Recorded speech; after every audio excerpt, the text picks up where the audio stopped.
Hello and welcome dear student my YouTube channel एग्रीरा 2024। मैं अश्विनी कुशवाहा अपने इस ऑनलाइन प्लेटफॉर्म पर आपका स्वागत करता हूं, जहां पर आप अपना एग्रीकल्चर में हमारे साथ मिलकर के एक बेटर फ्यूचर क्रिएट कर सकते हैं। जहां पर आपको जो है यूपी कैटेट एंड जो यूपी बोर्ड वो भी अदर एग्रीकल्चर कॉम्पिटिटिव एग्जाम रहते हैं, उनकी फ्री ऑफ कोर्स तैयारी कराई जाती है। साथ ही आपको जो यहाँ पे पढ़ाया जाता है उसका PDF नोट्स हमारे टेलीग्राम चैनल पर फ्री ऑफ कोर्स में प्रोवाइड कराया जाता है। आपको कोई डाउट रहता है तो आप हमारे व्हाट्सअप नंबर पर मैसेज करके उसका डाउट क्लियर किया जाता है। साथ ही अगर आपको कोई इन्फॉर्मेशन चाहिए तो आप हमारे दिए हुए कॉन्टैक्ट नंबर पे संपर्क करके आपको वो भी सारी इन्फॉर्मेशन दी जाएगी।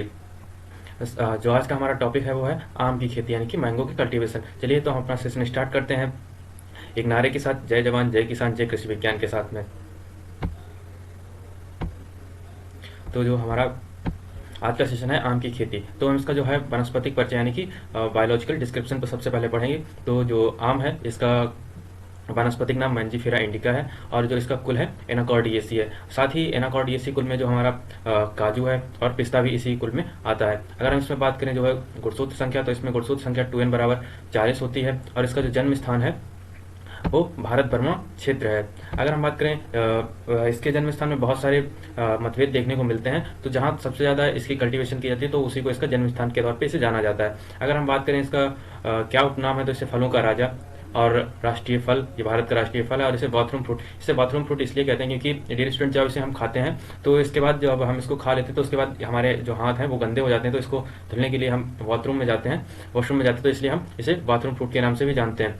और ये आसानी से सबको, जो हमारे गरीब हो या चाहे अमीर हो, सबको इसे आसानी से प्राप्त हो जाता है, तो इसलिए इसे फलों का राजा भी कहा जाता है। जैसे कि अभी आम का सीजन जस्ट स्टार्ट ही होने वाला है, तो ये सबका मनपसंद फल भी है। अगर हम इसमें बात करें इसमें कौन सा विटामिन पाया जाता है, तो हम अगर करें जो हमारे पके फल रहते हैं उसमें विटामिन ए, और अगर हम बात करें विटामिन ए कितनी मात्रा में पाया जाता है, तो 4800 IU प्रति 100 ग्राम हमारे पके आम रहेगा उससे हमें प्राप्त होगा। और हम बात करें कच्चे फल से हमें कौन सा विटामिन प्राप्त होता है, तो जो हमारा विटामिन सी रहता है वो हमें कच्चे फल से प्राप्त होता है। अगर हम बात करें इसमें परागण की क्रिया किसके द्वारा होती है, तो इसमें परागण की क्रिया घरेलू मक्खी के द्वारा होती है। और जो घरेलू मक्खी का वनस्पतिक नाम होता है, जंतु वैज्ञानिक नाम होता है, वो मास्को डोमेस्टिका होता है। तो आप ये क्वेश्चन को हाईलाइट कर लीजिएगा, क्योंकि यही क्वेश्चन अब ये ना पूछता है कि परागण किसके द्वारा होता है, ये पूछता है कि आम में परागण घरेलू मक्खी के द्वारा होता है, तो इसका जंतु वैज्ञानिक नाम क्या है। तो ऐसे क्वेश्चन बनते हैं यूपी कैटेट या कोई भी कॉम्पिटिटिव एग्जाम हो, तो आप इनको हाईलाइट कर लीजिएगा। अगर हम इसमें बात करें इसमें फल का प्रकार क्या होता है, तो इसमें ड्रूप या अष्टफल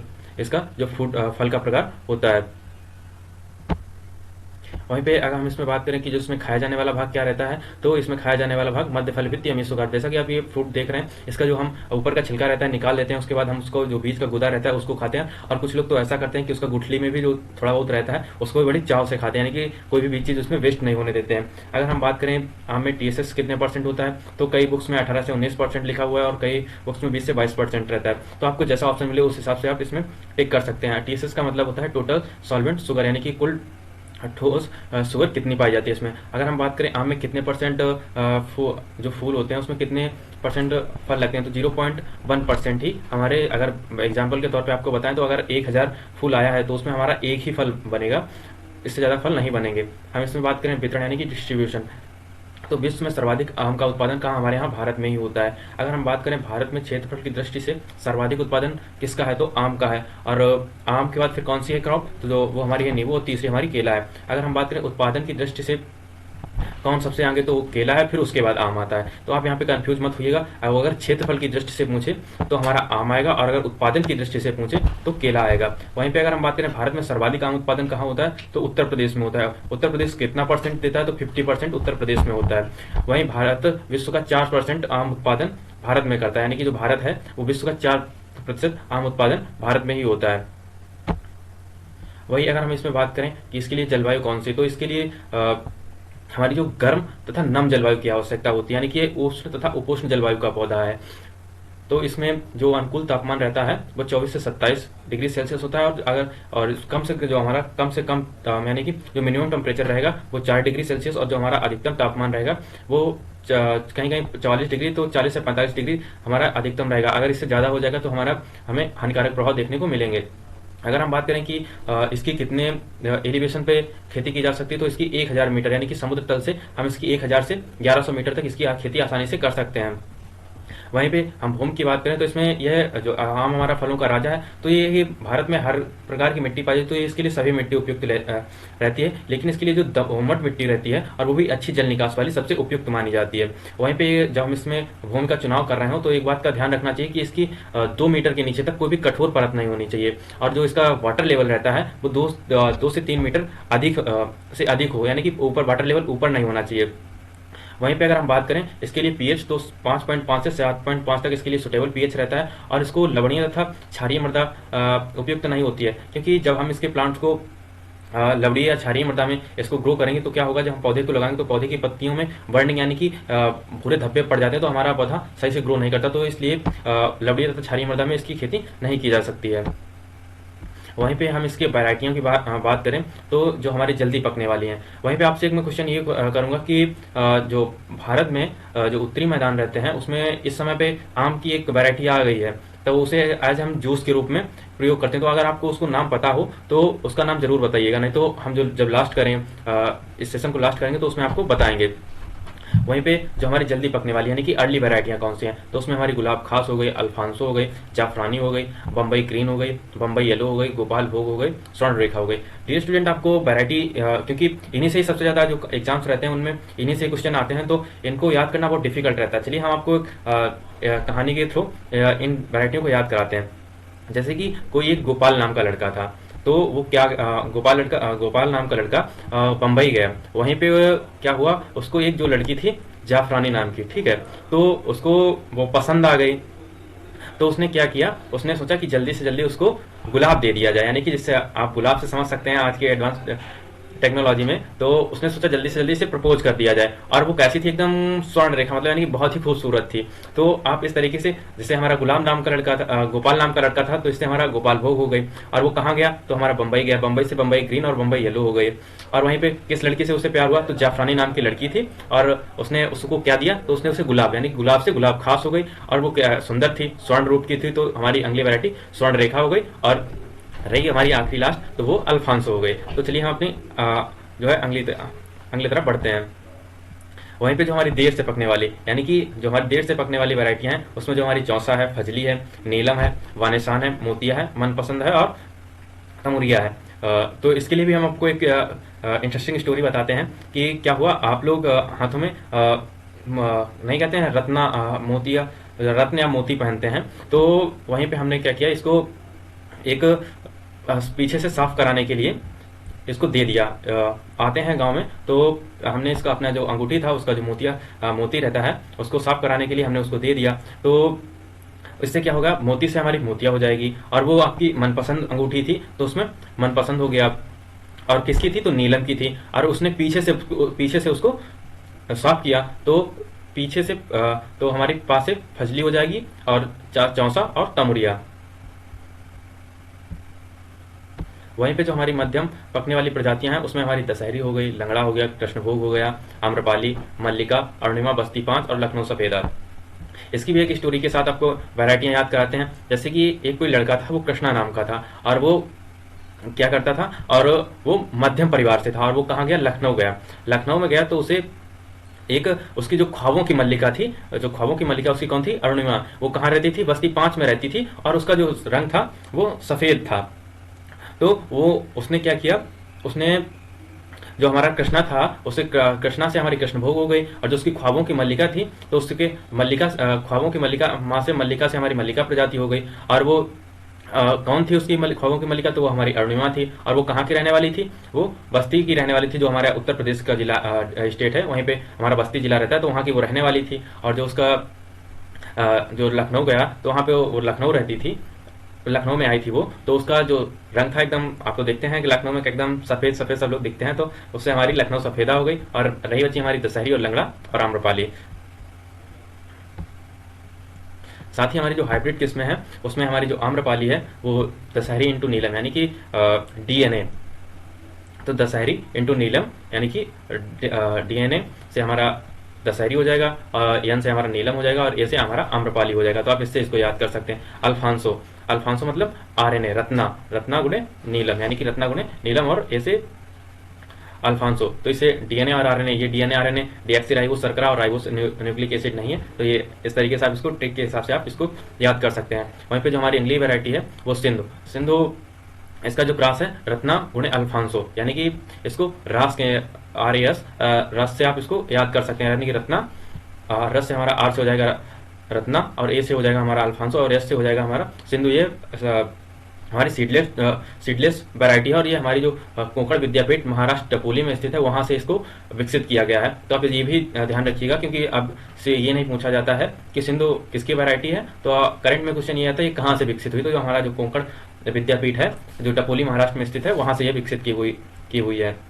तो हमारी जो मल्लिका है और उसका क्लास है हमारा नीलम गुणे दशहरी, और वहीं पे हमारी जो अगली वैरायटी है हाइब्रिड रत्ना, तो इसे नीलम गुणे अल्फांसो यानी कि, और जो हमारी अगली वैरायटी है अर्का पुनीत अल्फांसो इंटू बागनपल्ली, और जो हमारी दूसरी है अर्का अनमोल अल्फांसो इंटू जनार्दन पसंद, और जो अगली है अर्का अरुण बैगनपल्ली गुणे अल्फांसो अंबिका। यह हमारी CISH जो लखनऊ में स्थित है वहां से निकाली गई है।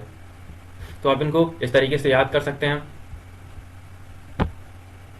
और वहीं पे ढूंढिए कि इसमें यानी कि मोनो एम्ब्रियोनिक वैरायटी होती है, उसमें क्या होता है, जो वैरायटी है वो चौसा हो गई, दशहरी हो गई, लंगड़ा। तो इसमें क्या होता है, एक ढूंढिए से मतलब यानी कि जैसे कि जो हमारा एक आम का गुठल रहता है तो उसको हम इस तरीके से सोएंगे तो उसमें सोइंग करेंगे तो उसमें से एक ही तना निकलेगा, तो इसे एक ढूंढिए यानी कि किस्म कहेंगे। और वही ब्रोक ढूंढिए यानी कि पॉली एम्ब्रियोनिक वैरायटी में हमारी चंद्रकर्ण, ओल्लूर, बेल्लारी, गोवा। ठीक है, तो इसमें क्या होगा था, जब हम इसमें उसको सीड को बोएंगे तो इसमें से जो हमारा पपीहा निकलते हैं उसमें इसमें से बहुत सारे पपीहे निकलेंगे इस तरीके से। तो यही हमारी पॉली एम्ब्रियोनिक वैरायटी हो गई। वहीं पे हमारी अगर हम बात करें जो उत्तरी भारत के लिए कौन सी किस्में सबसे ज़्यादा हैं अच्छी रहती हैं, तो वो हम दशहरी हो गई हमारी और लंगड़ा हो गई। वहीं पे अगर हम दक्षिण भारत के लिए किस्में देखें तो उसमें नीलम हो गई, बेंगलोर हो गई, हमारी तोतापरी हो गई, बागनपल्ली हो गई, बादामी हो गई, स्वर्णरेखा हो गई और अल्फांसो हो गई। वहीं पे यहीं पे क्वेश्चन और आप लोग नोट कर लीजिएगा कि जो हमारे उत्तर भारत में रहती हैं इसमें जो हमारा है अनियमित फलन यानी कि एकांतरण फलन की समस्या देखने को मिलती है, लेकिन दक्षिण में यह समस्या हमें नहीं देखने को मिलती है। तो वहीं पे अब हम बात करें इसमें प्रवर्धन यानी कि प्रोपोगेशन किसके द्वारा होता है, तो इसमें प्रवर्धन दो द्वारा होता है, एक तो बीज द्वारा और दूसरा वनस्पति भागों के द्वारा। बीज द्वारा हम इसमें बीजों पौधे को बो देंगे, उससे क्या होगा, हमें 10 से 15 साल बाद फल प्राप्त होंगे। वहीं पे हम अगर वानस्पतिक भाग से करेंगे तो उसमें हमारा जो मुख्य रहता है बीनियल ग्राफ्टिंग रहती है, एनार्चिंग रहती है, सॉफ्ट वुड कटिंग रहती है, और वहीं पे हम स्टूलिंग भी इसमें करते हैं। तो मेनली हम इसमें बीनियल ग्राफ्टिंग और एनार्चिंग ही ज़्यादातर किए जाते हैं, ये बहुत रेयर केस में की जाती है। हम बात करें बीनियल ग्राफ्टिंग, बीनियल ग्राफ्टिंग में क्या करता है, जैसे ही हमारा जो रूट स्टॉक रहता है इस तरीके से, और जो हमारा ये साइन रहता है, तो इसमें हम क्या करेंगे, हम रूट स्टॉक को हम 1 साल पुराना लेंगे और वही जो हम वर्ड रहेगी वो 4 से 5 महीने पुरानी हो, वो भी पेंसिल के आकार की यानी कि पतली आकार की आप जैसे देख रहे हैं। और कितनी लेंगे, 10 से 15 सेंटीमीटर की लेंगे। हम क्या करें, जो रूट स्टॉक है उसमें आप ये देख रहे हैं जैसे बी शेप में, मतलब इस तरीके से उसको चाकू की सहायता उसमें बी शेप बना लेंगे, छांट करके 4 से 5 सेंटीमीटर उसकी खाल को छांट। वही हम इसमें जो हमारा साइन है, जो मात्र पौधा है, साइन जो हमने लिया हुआ है, कोई दूसरी वैरायटी हम उस पर लगाना चाहते हैं तो उसको भी उस तरीके से हम वी शेप में काट लेंगे। उसके बाद हम क्या करेंगे, इस तरीके से उसमें टिप कर देंगे यानी कि डाल देंगे। उसके बाद पन्नी या जो हमारा मास ग्रास आती है उसकी सहायता से इसको अच्छे से बांध देंगे। आप देखेंगे कि 1 से 2 महीने में हमारा कोशिकाएं पकड़ लेंगी और हमारा प्लांट ग्रो करने लगेगा। वहीं पे एनार्चिंग की बात क्या करते हैं, इसमें क्या करते हैं हम, जो हमारा वो रहता है रूट स्टॉक, उसको हम जो हमें जिस शाखा में लगाना रहता है उसके पास हमें रूट स्टॉक को ले जाना पड़ता है। इस तरीके से उसमें जैसे कि आप देखेंगे कि ये हमारा प्लांट है और यहीं पे हमने ये हमारा जो रूट स्टॉक हमने तैयार किया है, हम इस तरीके से यहाँ पे जो हमारा जिस प्लांट से हम इसको ब्रांच को ग्रो करना चाह रहे हैं तो वहाँ से इस तरीके को हम इसकी जो खाल रहती है इसको छील देंगे। उसके बाद जो हमारा रूट स्टॉक है उसको भी उसी शेप में छील देंगे। तो उसके बाद हम इस तरीके से उसको इसमें सटा के एकदम बांध देते हैं, वो भी हम मास ग्रॉस या जो हमारी प्लास्टिक सीट रहती है उससे से बांधेंगे। और आप देखेंगे कि 2 से 3 महीने में हमारी कोशिकाएं बन जाएंगी। उसके बाद हम क्या करेंगे, यहाँ से हम इसको काट देंगे, और जो हमारा यहाँ से इसको हम काट देंगे, जैसे कि ये बंधा हुआ है, हम इसको यहाँ से काट देंगे इस तरीके से, और फिर जो हमारा प्लांट है वो तैयार हो जाएगा। वहीं पे हम पौधंतरण व रोपाई की बात करें तो इसमें आम्रपाली के लिए 2.5 बाई 2.5 मीटर रहता है। जो सामान्य दशहरी हो गई तो इसके लिए हम 3 बाई, सामान के लिए यहाँ पे गलत हो गया है तो यहाँ पे 10 बाई 10 मीटर रहेगा। 10 बाई 10 रख सकते हैं, 9 बाई 9 रखते हैं, वो वैरायटी के ऊपर वैरी और आपके स्थान के ऊपर वैरी करता है। तो यहाँ पे आप इसको कट करके 10 बाई 10 कर लीजिएगा। वहीं पे दशहरी के लिए 3 मीटर हमारी लाइन से लाइन की दूरी रहनी चाहिए और पौध से पौध की दूरी हमारी 2.5 मीटर रख सकते हैं। वहीं हम बात करें इसको रोपने के लिए हमें इस गड्ढे का आकार क्या होना चाहिए, तो जो आप गड्ढा देख रहे हैं इस तरीके से 1 मीटर चौड़ा, 1 मीटर लंबा और 1 मीटर गहरा गड्ढा होना चाहिए। वहीं हम बात करें इसकी रोपाई कब करते हैं, तो इसकी रोपाई हम जुलाई अगस्त में करते हैं। अगर हम हमारे पास सिंचाई उपलब्ध है तो इसकी हम जो है रोपाई फरवरी मार्च में भी कर सकते हैं। वहीं पे हम अगर इसमें खाद उर्वरक की बात करें, अगर हमारे पास एक वर्ष नए बाग लगाए हैं, 1 वर्ष का पौधा है, तो उसमें FY हम 10 किलोग्राम डालेंगे और जो हमारा NPK का रेशियो रहेगा वो 100 ग्राम, 50 ग्राम और 100 ग्राम का रहेगा। तो ये हमारी वैल्यू ग्राम में दी हुई है, ना कि किलोग्राम में, ये प्रति प्लांट है। वहीं पे अगर हमारा 10 वर्ष के पौधा है तो उसमें हम 100 किलोग्राम FY हम देंगे और जो NPK रेशियो रहेगा वो 1 किलोग्राम हमारी नाइट्रोजन रहेगी पर पौधा, 500 ग्राम हमारा फास्फोरस रहेगा और 1 किलोग्राम हमारा पोटेशियम रहेगा प्रति प्लांट के हिसाब से। अगर हम बात करें कि जो हम हमारे पौधे रहते हैं उसमें प्रतिवर्ष खाद व उर्वरक की मात्रा हमें प्रतिवर्ष 10 वर्ष तक हम क्या करेंगे, जो हमारी खाद एवं उर्वरक की मात्रा रहती है उसको हम 10 वर्ष तक दोगुना करते रहते हैं। यानी कि अगर हमने जो पहले वर्ष में उसको आप जैसा कि देखें कि उसमें हमने 100 ग्राम दिया है, तो अगले हम दूसरे ईयर में उसको 200 ग्राम, यानी कि 10 वर्ष तक हम इसमें जो उर्वरक की मात्रा रहती है उसको दोगुना करते जाते हैं। 10 वर्ष के बाद हम उसमें कोई भी उर्वरक की मात्रा को नहीं बढ़ाते हैं, हम उतना ही हर वर्ष देते रहते हैं। वहीं पे हम बात करें इसमें किस समय, अगर हम एक साथ ही तो इसको दे नहीं सकते, अगर हम इसमें टाइम टू टाइम उर्वरक देंगे तो हमें अच्छी उत्पादक भी मिलेगा। तो उसमें फास्फोरस तथा पोटास की पूरी मात्रा हमें दिसंबर माह में दे देनी चाहिए। वहीं जो हमारी नाइट्रोजन की मात्रा उसको 2 बार देना चाहिए ईयर में, एक तो हम जनवरी में देंगे और दूसरा हमारा मार्च में देंगे। वहीं हम इसमें बात करें सिंचाई, तो इस 2 से 5 वर्ष के पौधों में 10 दिन के अंतराल पर हमें सिंचाई करनी चाहिए। वहीं अगर हमारे 5 वर्ष से अधिक पौधे हो गए तो 20 से 25 दिन के अंतराल पर हमें इसमें सिंचाई करनी चाहिए। वहीं पे हमें आम के फूल आने से लेकर और फल बनने तक हमें कोई भी सिंचाई नहीं करनी चाहिए। अगर हम इस समय कर देंगे तो हमें काफ़ी ज़्यादा नुकसान उठाना पड़ सकता है। तो हमें जब आम में फूल आ जाएं और जब तक फल ना बन जाए तब तक कोई भी सिंचाई नहीं करनी चाहिए। फल बनने के बाद हमें इसमें नियमित सिंचाई करते रहना चाहिए। अगर हम बात करें सिंचाई हेतु कौन सी उपयुक्त प्रणाली है, तो इसमें हमें थाला विधि, हमारी जो रिंग मेथड जिसे हम कहते हैं, वो उपयुक्त रहती है। अगर हम इसमें ड्रिप से पानी की सिंचाई कर रहे हैं तो इसमें 40 से 45% पानी की बचत होगी। अब आपके मन में डाउट होगा कि हमने पढ़ा है कि इसमें तो सर हमें 75 से 90% तक पानी की दक्षता रहती है, लेकिन उसमें वो हमारी सीरियल्स क्रॉप के लिए है। उसको हम जो है हमारी फ्लोट मेथड से जब उसमें सिंचाई करते हैं तो इतना ज़्यादा, हम इसमें रिंग मेथड से कर रहे हैं तो इसमें 40 से 45% ही पानी की बचत होगी। आप इस तरीके से रिंग मेथड इस तरीके से रहता है कि जो हम इसमें प्लांट रहता है इसके चारों तरफ इस तरीके से रिंग शेप का बना देते हैं और जो हमने नाली से जोड़ते हुए इस तरीके से बनाते हुए चले जाते हैं। तो इसमें हमें सावधानी रहती है, हमारा ड्रिप इरीगेशन है। वहीं पे हम इसमें कार्य विकार यानी कि फिजिकल डिसऑर्डर की बात करें तो इसमें जो पहला है वो हमारा काला सिरा, जिसे हम ब्लैक टिप के नाम से जानते हैं। आप देखते होंगे कि जो आम रहता है, जब हमारा इस समय जब आम में जाली पड़ने लगती है, जैसे हम कहते हैं कि आम में अब जाली पड़ने लगी है, तो इस समय यह रोग बहुत ही ज़्यादा देखने को मिलता है। आप देखेंगे कि इस तरीके से आम में ब्लैक टिप देखने को आपको इस तरीके से देखने को, जिसे हम कोयली रोग के नाम से भी जानते हैं। तो इसका जो मुख्य कारण रहता है कार्बन मोनोऑक्साइड, कार्बन डाइऑक्साइड और SO2 या बोरान की कमी के कारण होता है। अगर हम बात करें ये कैसे होता है, तो जो हमारे ईंट के भट्ठे रहते हैं उनसे जो निकलता है धुआं, उसमें जो हमारी ये गैसें पाई जाती हैं, तो इनके कारण इसमें यह रोग हो जाता है। तो इसके नियंत्रण के लिए क्या करना चाहिए, ईंट के भट्ठों से हमें 2 से 3 किलोमीटर दूर पर बागों को लगाना चाहिए। वहीं पे बोरान की कमी के लिए हमें 0.6% बोरेक्स का छिड़काव करना चाहिए। हम बात करें काला सिरा सबसे अधिक किस में लगता है, तो दशहरी में सबसे ज़्यादा यह रोग लगता है। वहीं पे स्पंजी टिश्यू मतलब जैसे ही हम कोई भी फ्रूट को लेते हैं मार्केट से, वो हमें बाहर से तो बहुत अच्छा देखने को मिलता है, लेकिन आप जब उसमें उसको काटेंगे तो आप देखते हैं इस तरीके से एकदम स्पंज टाइप उसके लगेगा कि कीड़े से पड़ गए हैं, लेकिन वो नहीं रहता है, वो इस हाई टेम्परेचर के कारण हो जाता है। आप देखेंगे कि इस तरीके से स्पंज टाइप के आपको दिखाई देगा, कभी कभी इस तरीके से सिम्टम्स आपको देखने को मिल जाते हैं जब आप आम काटेंगे। तो इसमें मुख्य क्या होता है, ये सबसे अधिक अल्फांसो में पाया जाता है। वहीं पे कैल्शियम और पोटेशियम की कमी हो जाती है, तब भी ये ज़्यादा प्रकोप करता है, और जब हाई टेम्परेचर रहेगा तब भी इसमें ये हो जाता है। इसकी जो प्रतिरोधी प्रजाति हैं उसके लिए आप हमारी रत्ना और अर्का का उपयोग कर सकते हैं। वहीं पे जो हमारी जो अगला डिसऑर्डर है वो है गुच्छा रोग, या जिसे हम मैंगो मालफॉर्मेशन के नाम से जानते हैं। ये एक कवक जनित रोग है और ये इसका जो कवक का नाम है वो फ्यूजेरियम मोनालिफोरम है। और जो इसका पुष्करम ये क्या करता है, जो हमारा पुष्करम रहता है, जब हमारा फूल आता है तो उसमें आप देखेंगे इस तरीके से ये क्या करता है, लीफ बना देता है। उसमें कोई हमारा फ्रूट नहीं लगता, उसमें गुच्छा टाइप का बन जाएगा पत्ती का, और उसमें फ्रूट नहीं लगते। ये 2 प्रकार का होता है, एक वानस्पतिक और दूसरा रिप्रोडक्टिव। अगर हम बात करें सबसे अधिक किस्में लगता है तो ये बॉम्बे ग्रीन और चौसा किस्में में सबसे ज़्यादा लगता है, और इसके जो प्रतिरोधी किस्में हैं वो अलीम, बहादुर और इलायची हैं। वहीं पे हमारा जो अगला है पाउडरी मिल्ड्यू, ये भी एक कवक जनित रोग है, और इसमें जो कवक है वो ओडियम वेंजीफेरा है। आप इस तरीके से देखेंगे कि जो हमारा बॉर रहेगा या फिर हमारा जो प्लांट रहेगा तो उसमें इस तरीके से पाउडर टाइप का आपको दिखेगा। इसके जो लिए जो प्रतिरोधी किस्म है वो लाल सिंदूरी है। यहीं पे जो हमारा मिलीबग, इसमें एक कीट रहता है वो जिसका बॉटनिकल जंतु वैज्ञानिक नाम ड्रोसिका वेंजीफेरा है, इसमें एक एंथ्रेक्नोज जिसे हम कोलेटोट्राइकम स्पीसीज के नाम से जो हमारा होता है। वहीं पे एक जो हमारा मैंगो स्टेम हॉपर लगता है, जो फ्रूट जब हमारा पकने लगता है तब देखने को मिलता है, जिसका जंतु वैज्ञानिक नाम एम्ब्रीटोडस एटकिनसोनी है। आप इन सबको हाईलाइट कर लीजिए क्योंकि ये यूपी कैडेट में पूछे जाते हैं। वहीं पे हमारे इसकी अगर बात करें तो हमें उपज की बात करें तो इसमें से हमें 400 से 600 किलोग्राम प्रति पौधा, जो हमारा 10 वर्ष का पौधा हो जाएगा तो इसमें हमें 400 से 600 किलोग्राम फल मिलेंगे, वो भी प्रति पौधे के हिसाब से।